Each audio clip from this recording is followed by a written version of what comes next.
Hey guys, welcome. It's Mark with Texas Fundfinding, back on location, if you will, here in San Antonio on the west side of the Alamo City, in front of a property that was a mortgage foreclosure a couple years ago, and unfortunately it did go to sale.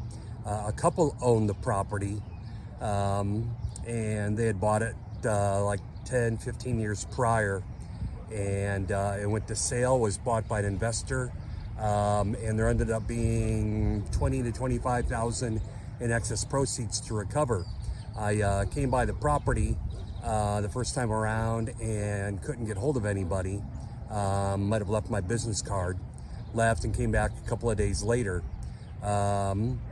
Interesting story, and I'll get into that. But first, if you can, please give me a like and subscribe. It helps the channel, helps me want to get out and about, or even sit down at home in front of a computer and knock out content that I feel and hope is beneficial and useful and helpful to a lot of you.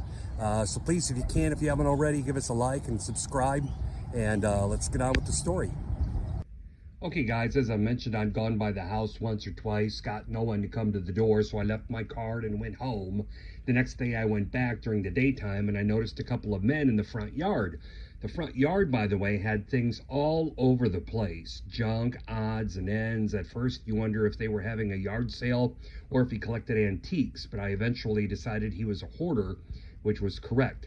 Regardless, the point of this story is I approach one of the men and I tell him I'm looking for Francisco and his last name. He says that he is Francisco, and I reply by introducing myself and telling him why I was there, that I noticed the property was foreclosed on, but that I was pretty confident I could help he and his wife recover back approximately 25 grand or so. His response? Poop. I'll split it with you. Except he didn't say poop.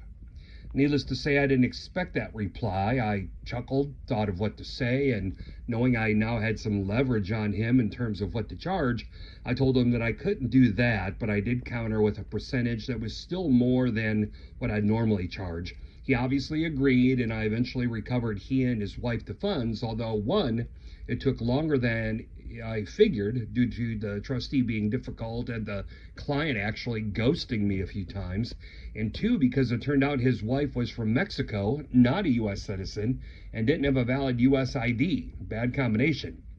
So I got the husband his half first, and eventually the wife hers. There's a little twist to how this crazy claim or claims went, though, and I'll elaborate in a minute. But again, if you find this video informative or entertaining, or both, hopefully, please click the like button. It really helps the channel a lot. And subscribe, please, so you won't miss any more content like this that we have coming up in the near future.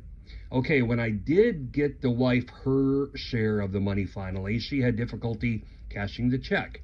I followed up with them periodically to make sure she was able to cash it, and when she wasn't, I offered to pick her up, have her endorse the check over to me, take her to my bank, deposit it in my bank account, and I cashed her out right then and there. I had the funds in the bank at the time. The best part of all this was on the way home from the bank, the wife handed me $500 and insisted that I accept it and keep it for helping her cash her check. So to summarize, although I made more than I had figured, I ended up having to work for it, but I wasn't complaining. Thanks for watching. We'll see you next time.